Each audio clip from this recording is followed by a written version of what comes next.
2. 2 Crônicas, capítulo 5.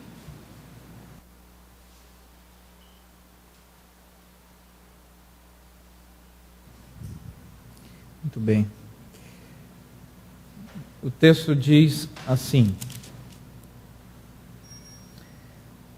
Assim se acabou toda a obra que fez o rei Salomão para a casa do Senhor. Então trouxe Salomão as coisas que Davi, seu pai, havia dedicado: a prata, o ouro e os utensílios.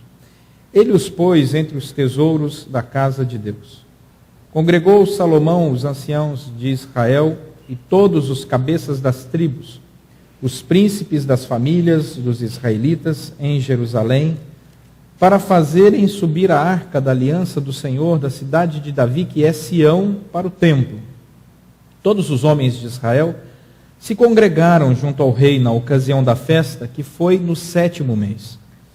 Vieram todos os anciãos de Israel e os levitas tomaram a arca e a levaram para cima, com a tenda da congregação. E também os utensílios sagrados que nela havia. Os levitas sacerdotes é que os fizeram subir. O rei Salomão e toda a congregação de Israel que se reunira a ele estavam diante da arca sacrificando ovelhas e bois que de tão numerosos não se podiam contar.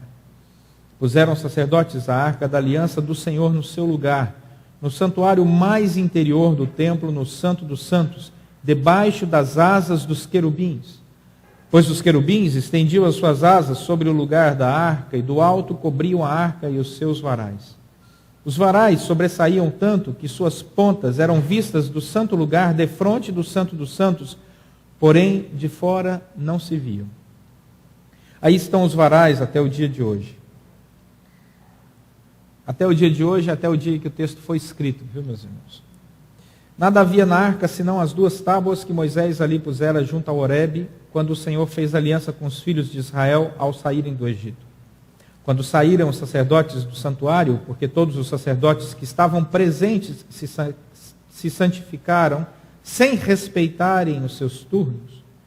E quando todos os levitas que eram cantores, isto é, Asaf, Remã, Jedutum e os filhos e os irmãos deles, vestidos de linho fino, estavam de pé para o oriente do altar, com símbolos, alaúdes e harpas, e com eles até 120 sacerdotes que tocavam as trombetas. E quando, em uníssono, a um tempo, tocaram as trombetas e cantaram para se fazerem ouvir, para louvarem o Senhor e render-lhe graças. E quando levantaram eles a voz com trombetas, símbolos e outros instrumentos, músicos para louvarem o Senhor, porque Ele é bom, porque a sua misericórdia dura para sempre, então sucedeu que a casa, a saber, a casa do Senhor, se encheu de uma nuvem, de maneira que os sacerdotes não podiam estar ali para ministrar por causa da nuvem, porque a glória do Senhor encheu a casa de Deus. Vamos ler juntos o verso 14. De maneira que os sacerdotes não podiam estar ali para ministrar por causa da nuvem, porque a glória do Senhor encheu a casa de Deus. Vamos orar?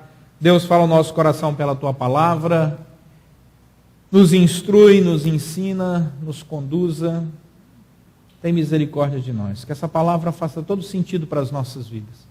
Nós oramos agradecidos em nome de Jesus Cristo. Amém. Toda a casa se encheu da glória do Senhor.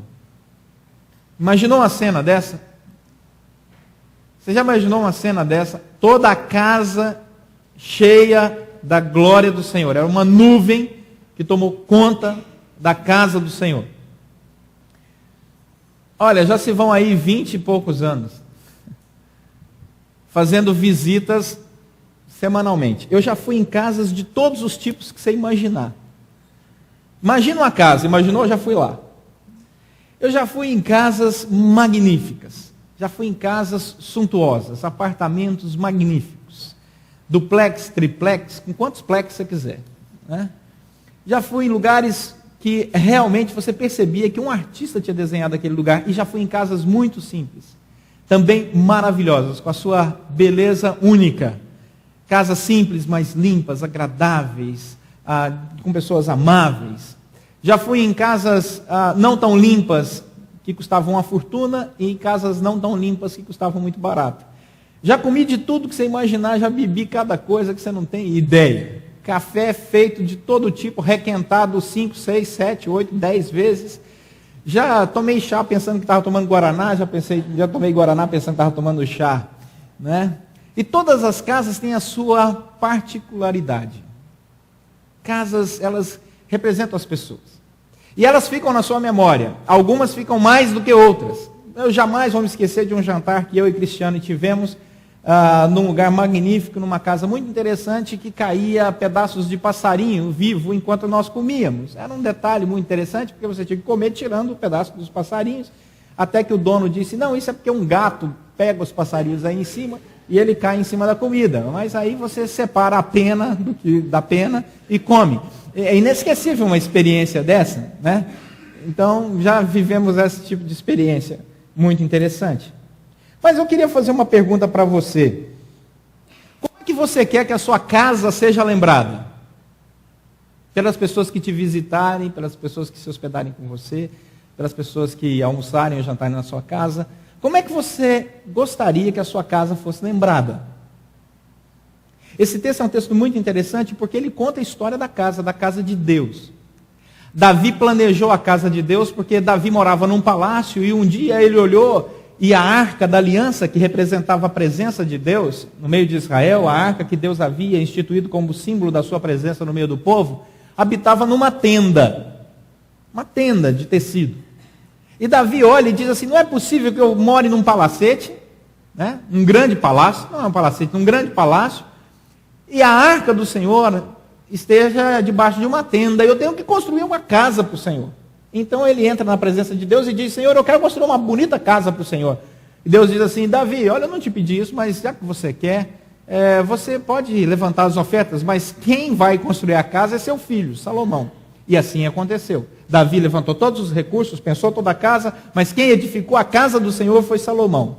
E o momento mais importante da edificação dessa casa se dava agora, no texto que nós lemos, o momento em que a arca de Deus seria tirada da tenda e conduzida por aqueles que Deus havia determinado que fizessem para a casa do Senhor. Era o momento máximo, o clímax, a inauguração de fato da casa do Senhor. Então a arca de Deus iria entrar à sua casa. Existe um rito. Não se faz isso assim, aleatoriamente. Deus tinha exigências, detalhes para que isso acontecesse. Esses detalhes estão muito claros lá em Números, capítulo 4. Então aqui nós vamos perceber que Deus tem um projeto. O projeto dele é que a glória dele encha a sua casa, a casa dele. E nós vamos descobrir que Deus quer ser lembrado assim. Deus quer ser lembrado por aquelas pessoas que estão presentes naquele momento que ele encheu a sua casa com a sua glória. Ele quer que esse seja um fato marcante. E os sacerdotes também desejam que esse seja um momento único e marcante na vida de todo mundo que participa daquele momento. Os levitas e os sacerdotes estão conduzindo a liturgia desse momento. E o desejo deles é que o povo experimentasse esse fato único, que não mais vai se repetir na história, da entrada da arca do Senhor na casa do Senhor. Não vai acontecer nunca mais. Então esse momento tem que ser muito especial. Assim como o dia do nosso casamento, para aqueles que casam, né, e sonham com o seu casamento, e projetam o seu casamento, ou o dia da sua formatura, e assim por diante. Tem dias que são muito especiais. Casam na igreja, né, ou fazem uma bela formatura, pensam no álbum da formatura, pagam uma fortuna durante o curso para a festa de formatura. Você quer que aquele dia seja especial. Os levitas queriam isso, os sacerdotes queriam isso. Também quando nós recebemos pessoas especiais na nossa casa, nós queremos que aquilo seja marcante na vida dele e na nossa vida. Então preparamos tudo, separamos a melhor prata da casa, né? Colocamos os melhores lençóis na casa, as melhores toalhas e assim por diante. A tal ponto preparamos a nossa casa para receber hóspedes importantes, que até os nossos filhos falam assim, a gente podia receber hóspede todo dia, né? Para ter essa comida boa, para ter esse cuidado todo aqui. Como é que nós desejamos que a nossa casa entre para a história de outras pessoas, para a nossa própria história? O nosso desejo tem que ser o mesmo de Deus. que a nossa casa seja cheia da glória de Deus. E é isso que o texto vai nos mostrar. Como é que nós podemos fazer com que a nossa casa seja cheia da glória de Deus? Versículo 11 vai mostrar para nós que os sacerdotes saíram do santuário. Está aberta a sua Bíblia aí? Versículo 11. Isso é resultado de um processo. Observe aí o versículo 4, 5, 7, até chegarmos no 11. Percebam que as pessoas estão dedicadas. Existe um cuidado com as coisas de Deus. Se nós queremos glorificar a Deus, sentir a glória de Deus na nossa casa, nós temos que aprender aqui, com esse texto, que para se cuidar de uma casa é preciso se cuidar com muita atenção. Buscar a excelência nos mínimos detalhes. O texto vai dizer aqui no versículo 4 que vieram todos os anciãos de Israel e os levitas tomaram a arca. Eles não permitiram que outra pessoa fizesse isso, porque esse era o trabalho deles. Eles não se sentiram menor em carregar aquele peso. Eles não podiam ver o que estavam carregando. Se eles olhassem os coatitas, que era o grupo dos levitas, que era responsável para cuidar desse carregamento, eles carregavam uma arca embrulhada em tecidos. Vários tecidos cobriam essa arca. Se eles abrissem um pedacinho de tecido, não, mas peraí, eu estou carregando esse negócio, é super pesado, é um baú de ouro, pesadíssimo. Eu tenho o direito de olhar isso aqui, eu vou abrir um pedacinho dessa cortina e olhar. O texto já nos mostra, e a Bíblia nos conta, que todos aqueles que tentaram isso morreram, foram fulminados imediatamente. Porque Deus estabeleceu os coatitas para levarem essa arca, sem olhar o conteúdo dela, sem poder contemplar para ela, mas eles não se sentiam menores com isso. Eu queria ser da tribo de Arão, porque os sacerdotes da tribo de Arão são aqueles que desembrulham a arca e têm o privilégio de contemplar a arca. O sumo sacerdote, ele vê a arca com seus próprios olhos, o símbolo claro da presença de Deus. Mas se eu fosse sacerdote da tribo de Arão, era melhor. Não, eles não fizeram isso. Eles se alegraram porque, fazendo uma coisa menor, faziam para Deus. Se nós queremos encher a nossa casa da glória de Deus, não importa o tamanho da obra que Ele nos chame para fazer, nós temos que fazer com excelência. Se é para lavar prato, que o prato que você lave seja o prato mais limpo da face da terra. Você já comeu com algum garfo semi-lavado? É uma experiência única. Eu te digo que o guardanapo tem uma função maravilhosa em lugares especiais. O guardanapo, ele é um assistente tanto. Já viajei em muitos lugares onde o guardanapo foi o santo guardanapo. Dizem até que os pastores andam com lenço no bolso, é para essas visitas especiais, não é? Mas não é bem assim. É porque a palavra do Senhor diz que nós temos que fazer as coisas com excelência. Nós temos que entrar na presença de Deus dizendo, eu quero que a minha casa, em todos os detalhes, glorifique a Deus. Porque Deus me deu essa casa. Essa casa seja uma casa que custe milhões, ou a casa que eu estou ainda alugando e pagando até baratinho, que é uma casa bem simples, mas esse lugar vai ser um lugar cheio da excelência, porque cada detalhe da minha casa vai glorificar o Senhor. Quando uma pessoa entrar na minha casa, e eu já entrei em casas muito humildes, limpíssimas. Eu já entrei numa casa que não era casa. Uma vez eu entrei numa casa que era feita de lona, papelão e madeira. Uma senhora morava sozinha com 8 filhos. Era viúva. E eu fui visitá-la. E eu digo para vocês, aquela casa era limpíssima. Era de chão batido, limpíssimo. E ela me ofereceu um café delicioso. Limpíssimo. E graças a Deus a igreja se mobilizou e ela não mora mais nesse lugar, mora num lugar muito melhor e continua limpo. Porque ali se fazia com excelência e ficou na memória. O cheiro gostoso daquele café, a limpeza daquele lugar, a beleza daquele lugar. Então, quando os levitas saíram para cuidar da coisa de Deus, da casa de Deus, da arca de Deus, de todas as coisas que envolviam isso, eles fizeram com excelência, eles foram com prazer, eles não foram por obrigação, eles foram por amor. E quando se faz as coisas por amor, se faz bem feito. E diz aqui o versículo 5, que levaram para cima a arca, com a tenda da congregação, os utensílios sagrados que nela havia, os levitas sacerdotes é que os fizeram subir. Aí diz o versículo 7, puseram os sacerdotes a arca da aliança do Senhor no seu lugar. Se eu quero algo com excelência, tudo no seu devido lugar. E diz mais o versículo 7, no santuário mais interior do templo, no santo dos santos, debaixo das asas dos querubins. Aí nós entramos no versículo 11 e percebemos que essa excelência se estendeu. Se eu quero fazer alguma coisa boa para Deus, se eu quero que a glória de Deus encha a minha casa, eu preciso olhar para a minha casa com amor, com carinho. Eu estou falando de casa física mesmo. Casa física mesmo. Mas eu também preciso olhar para a minha casa espiritual, que sou eu. E aí o versículo 11 vai dizer, essa casa espiritual que somos nós aqui, porque o versículo 11 diz que os sacerdotes entraram na presença do Senhor com santificação, buscaram a santificação. Observe aí que diz o texto, abre um parêntese fazendo um detalhe, que os sacerdotes estavam todos presentes, sem respeitarem os seus turnos. Eles não olharam a escala, não. Vamos todos nós. Todos nós vamos. Não tem esse negócio, agora é sua vez, agora é sua escala. Eu não vou, agora é você. Olha aqui, estou olhando aqui na liturgia, não sou eu não, é você. Não, é coisa de Deus, vamos fazer respeitando e nos santificando com a excelência. Não tem turno. Os sacerdotes, eles normalmente serviam o templo em 24 turnos de sacerdotes de 15 dias cada um.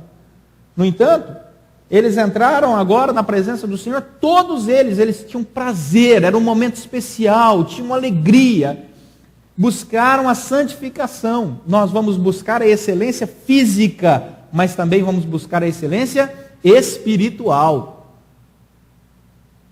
Eu quero que a glória de Deus encha essa casa.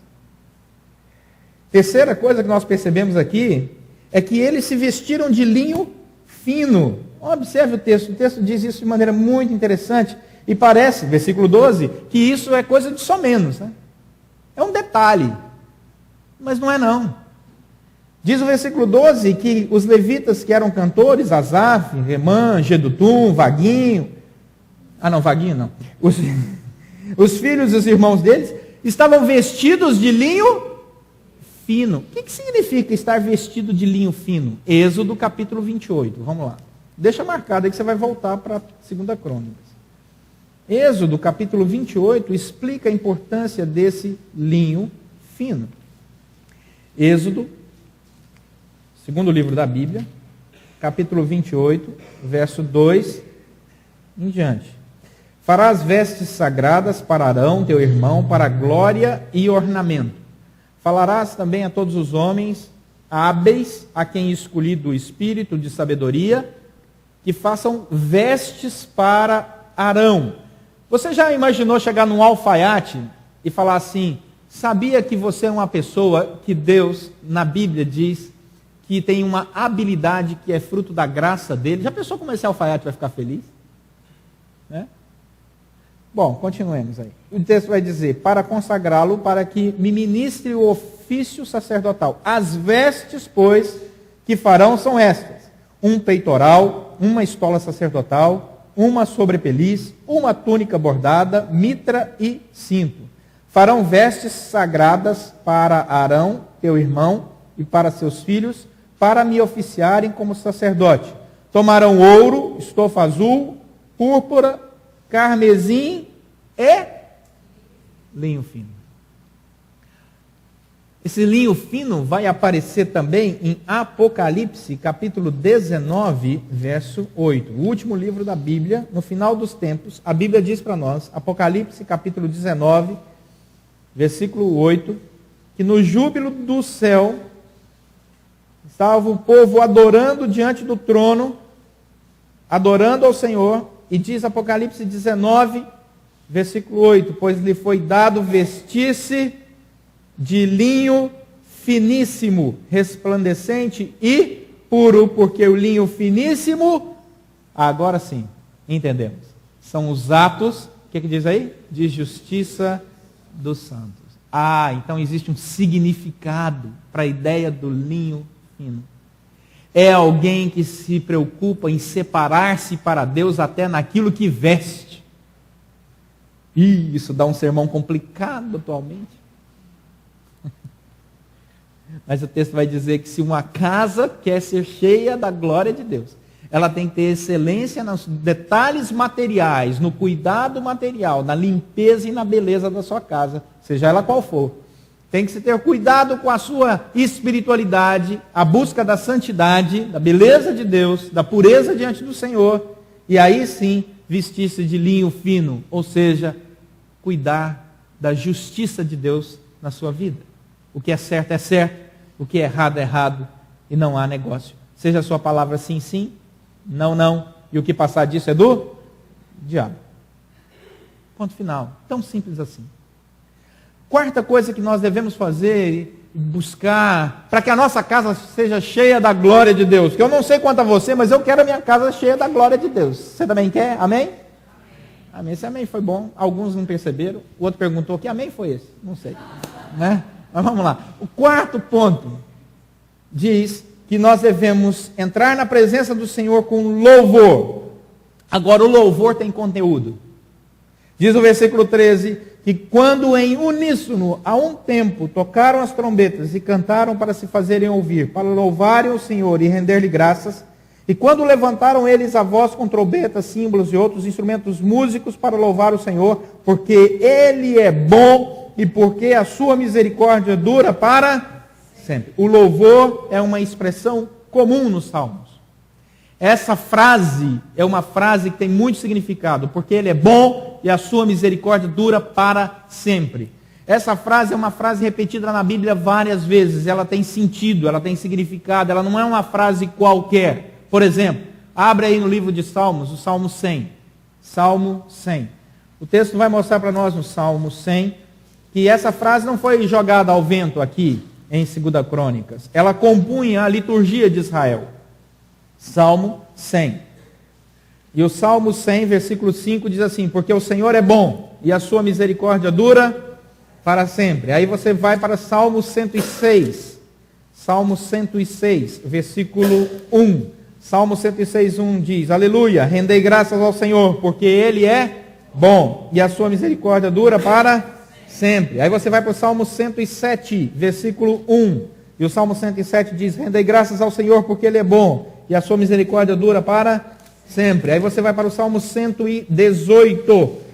Salmo 118. E vai no versículo 1. E diz: rendei graças ao Senhor, porque Ele é bom e porque a sua misericórdia dura para sempre. Aí você vai para o Salmo 136.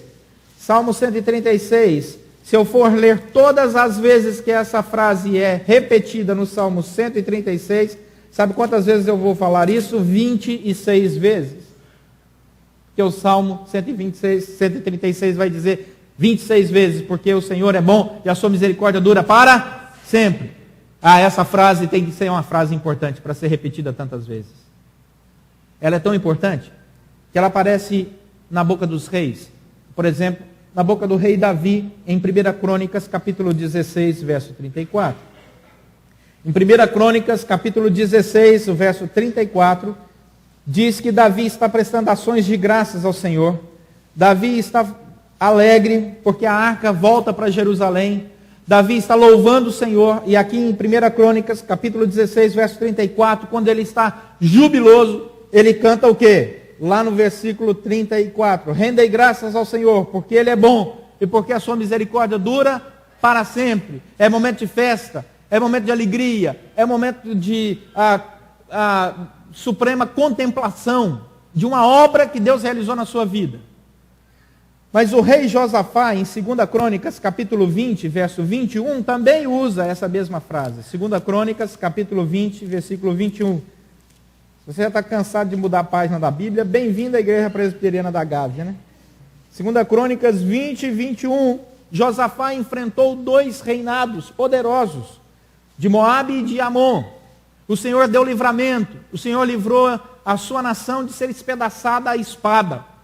Ele está super feliz. E lá em 2 Crônicas, capítulo 20, versículo 21, o rei Josafá diz que pela manhã ele levantou e ele glorificou ao Senhor, no versículo 21 de 2 Crônicas 20, no finalzinho, dizendo: rendei graças ao Senhor, porque Ele é bom e porque a sua misericórdia dura para sempre. Então volta lá para 2 Crônicas capítulo 5. Se eu quero a minha casa cheia da glória de Deus, o meu louvor tem que ter conteúdo. Meu louvor tem que ser um louvor de lábios que sabem o que dizem na presença do Senhor. As minhas palavras são pensadas. A letra do meu cântico tem conteúdo, tem história, tem testemunho. Ela não foi jogada assim. Ela tem importância. Por isso, a casa se encheu da glória de Deus, porque o louvor era levado a sério. E Deus se alegrou, porque viu que o louvor era levado a sério. Em último lugar, versículo 13 aí de 2 Crônicas 5. Se nós queremos a nossa casa cheia da glória de Deus, diz o versículo 13, que é necessário que haja unidade na casa. Unidade na casa. Uma casa cheia da glória de Deus é uma casa onde a família anda unida. E ela está simbolizada aqui nos ritos litúrgicos dos levitas, porque por 2 vezes a palavra uníssono aparece. Ela diz que o povo cantou em uníssono, e não apenas em uníssono, mas a um só tempo. É ênfase, ênfase na unidade, ênfase na harmonia, ênfase num grupo que consegue viver a harmonia de Deus e oferecer a sua harmonia diante de Deus.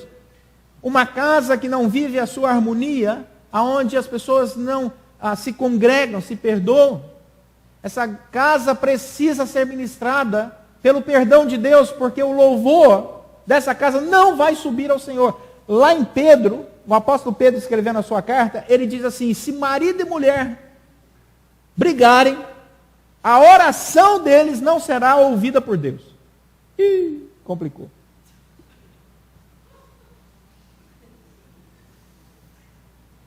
Deus não vai ouvir. Já pensou, meus irmãos? Então, se você briga com o seu cônjuge, não adianta sentar na ponta da cama e falar: Senhor, acaba com isso aí. Ele não vai ouvir. Ou então orar assim: Senhor, converte essa pessoa de coração duro, ora alto para ele ouvir, né? Não, essa oração não passa do teto. Porque tem que ter harmonia, tem que ter unidade. E para haver harmonia dentro de uma casa, é necessário haver perdão. É necessário que os 2, 3, 4, 5, dentro de uma casa, 6, dependendo da casa, 10, 11, 12. É necessário que essa casa tenha harmonia, tenha perdão, tenha amor, tenha companheirismo, que tenha alvo em comum, o sentido da palavra comunhão é essa.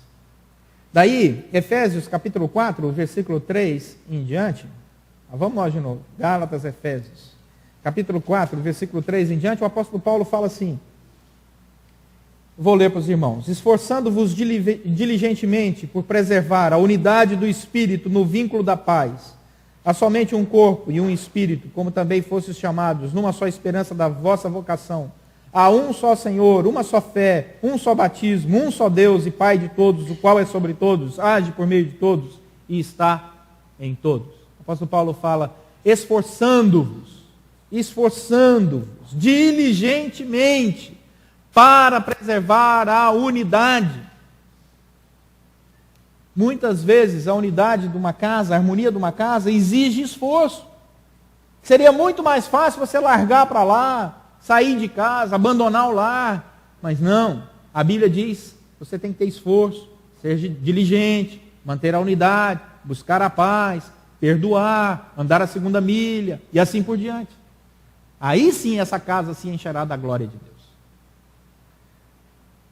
Qual é o resultado? Volta lá para 2 Crônicas capítulo 5. Qual foi o resultado desse grupo? O que esse grupo fez? Vamos nos lembrar novamente? O que é que esse grupo fez quando foi dedicar a casa? Primeira coisa, tiveram cuidado nos mínimos detalhes materiais. A segunda coisa, buscaram uma santificação pessoal, pureza. Terceira coisa, vestiram-se de linho fino, tiveram os atos da justiça de Deus. A quarta coisa, seu louvor tinha conteúdo, a sua música tinha sentido e direção, testemunhal. Quinta coisa, diz o texto, que eles buscavam a unidade. Qual foi o resultado desse grupo? O resultado deles é que, diz o versículo 13, no finalzinho aí de 2 Crônicas capítulo 5, é que a glória do Senhor encheu a casa. E encheu com o quê, meus irmãos? Uma nuvem. Foi tão densa a nuvem que os sacerdotes não podiam entrar nem para estar ali para ministrar por causa da nuvem, porque a glória do Senhor encheu a casa de Deus. E essa foi a experiência deles. Essa foi a experiência de Isaías, capítulo 6, verso 1 a 4. Essa experiência ela vai se repetir na Bíblia, e por isso nós podemos dizer assim, eu quero experimentar a glória de Deus na minha casa. Porque em Isaías capítulo 6, Isaías está orando, o Senhor entra na presença dele, e diz Isaías capítulo 6, que a nuvem encheu o lugar, a mesma nuvem, a glória do Senhor se manifestou. Isaías, um pecador como você e eu, gente como a gente, diz assim, ai de mim, sou um homem de lábios impuros e habito no meio do povo de impuros lábios, e os meus olhos viram o Senhor da glória, porque a nuvem encheu o lugar onde ele estava. Aí você diz, pastor, mas aí foi Isaías. Não, tem um outro sujeito chamado Moisés, o mesmo Moisés lá que assassinou um egípcio. E diz em Êxodo capítulo 40, versículo 34 em diante, que Moisés está na presença do Senhor, e o Senhor se manifesta com Moisés orando, como? Com uma nuvem. A mesma nuvem manifestando a glória de Deus. Aí você diz, pastor, essa é uma experiência lá do Antigo Testamento. Não é não. A palavra do Senhor vai dizer em Mateus capítulo 17, versículo 5, que Pedro, Tiago e João são convidados para o Senhor para subir o monte da transfiguração. Estão lá orando, o Senhor experimenta a transfiguração, e o que é que acontece em Mateus capítulo 17? Lá vem a nuvem de novo. A mesma nuvem enche o lugar. Pedro, Tiago e João ficam tão encantados com aquilo que falam, vamos construir tenda, não vamos sair daqui não, porque esse é o lugar da habitação de Deus. Essa é uma experiência repetida. Agora vamos para 1 Pedro capítulo 2, prometo que é o último versículo. 1 Pedro capítulo 2, versículo 5. Lá no finalzinho da Bíblia. 1 Pedro capítulo 2, versículo 5. O texto vai dizer que aqueles sacerdotes lá do Antigo Testamento que cuidaram da casa do Senhor, eles ainda estão com seu ofício entre nós. 1 Pedro 2, 5. Também vós mesmos, como pedras que vivem, sois edificados o quê? Casa espiritual. Para serdes o quê? A fim de quê? Oferecer sacrifícios espirituais agradáveis a Deus por intermédio de Jesus Cristo. Agora olha o versículo 9 desse mesmo texto. Vós, porém, sois raça eleita. Vocês aqui, irmãos, nós aqui, nessa noite, somos o sacerdócio real, somos uma nação santa, somos um povo de propriedade exclusiva de Deus. Somos um povo com uma finalidade, a finalidade de proclamar as virtudes daquele que nos chamou das trevas, de uma casa em trevas, escura, sem luz, sem beleza, para uma casa cheia de luz, para o reino cheio da paz e da luz do Senhor. Versículo 10, vós sim, que antes não erais povo, mas agora sois povo, povo de Deus, que não tinhas alcançado misericórdia, mas agora alcançastes misericórdia. Eu sou casa espiritual. Eu vou zelar dessa casa espiritual, porque eu quero que a glória de Deus inunde essa casa espiritual. A minha casa física também, eu desejo que seja um lugar onde a glória do Senhor se manifeste. Eu quero que as pessoas, ao entrarem na minha casa, elas possam dizer, aquela casa é uma casa diferente, aquela casa tem paz, aquela casa tem harmonia, aquela casa tem alegria, aquela casa tem a Cristiane que limpa tudo. E o pastor ajuda, um pouquinho. Quero que a minha casa seja conhecida como uma casa diferente, uma casa que marque a vida das pessoas positivamente. Positivamente. Que as pessoas possam sair dizendo, aquela casa é uma casa cheia da glória de Deus. Quer um projeto para 2012? Tenha esse. Em 2012 eu quero fazer da minha casa uma casa cheia da glória de Deus. Vou cuidar de todos os detalhes, para que a minha casa seja uma casa cheia da glória de Deus. O entregador de pizza vai sentir isso. Todas as pessoas que passarem ali pela minha casa, rapidamente, ou que se hospedarem ali, vão sentir que naquele lugar, Deus está presente. E não existe lugar melhor do que esse. E eu digo para você, não tem coisa melhor que trabalhar durante o dia e voltar para casa onde a glória de Deus está.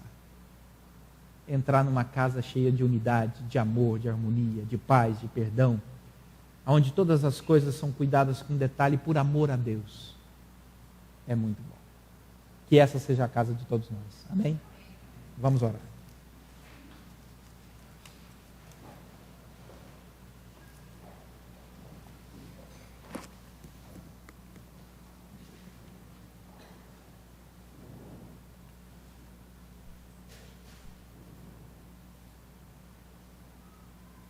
Tenha seu momento de oração silenciosa aí na presença do Senhor. Fale para Deus que você deseja isso. Deus, eu quero que a minha casa seja a casa onde a tua glória se manifeste. Oh Deus, faz da minha casa uma casa bem cuidada. Me dê essa capacidade. Aonde as coisas mais simples são belas. É onde as coisas mais caras glorificam o teu nome. Faça da minha casa, Senhor, um lugar de santificação. Faz da minha casa, ó Deus, um lugar da justiça de Deus. Onde o sim é sim e o não é não. Faz da minha casa, Senhor, um lugar aonde não haja escalas para te servir e te adorar. Um lugar onde eu tenha prazer em te servir. Faz da minha casa um lugar de harmonia, paz, perdão, amor, consolação. Peça isso a Deus. Ele te fez sacerdote sobre sua casa. Casa física, sua casa espiritual. Senhor nosso Deus e Pai, enche-nos da alegria da tua glória. Faça, ó Deus, com que cada irmão e irmã aqui nessa noite seja capacitado por ti, graça sobre graça, para fazer cada lar aqui representado seja um lar cheio da tua glória e da tua graça. Lares que façam a diferença, sejam marcantes pela beleza do amor de Cristo que inunda todos os corações. Abençoa os nossos lares, Senhor, com a tua presença. Que nós possamos sempre dizer: rendei graças ao Senhor, porque Ele é bom, e a sua misericórdia dura para sempre. Que o louvor dos nossos lábios tenha sentido, conteúdo, direção e testemunho para glorificar o teu nome. Ó Deus, nós queremos experimentar isso. E pedimos que o Senhor nos conduza com a tua graça, assim, em nome de Jesus Cristo. Capacita-nos, ó Deus. Em nome de Jesus Cristo oramos. Amém.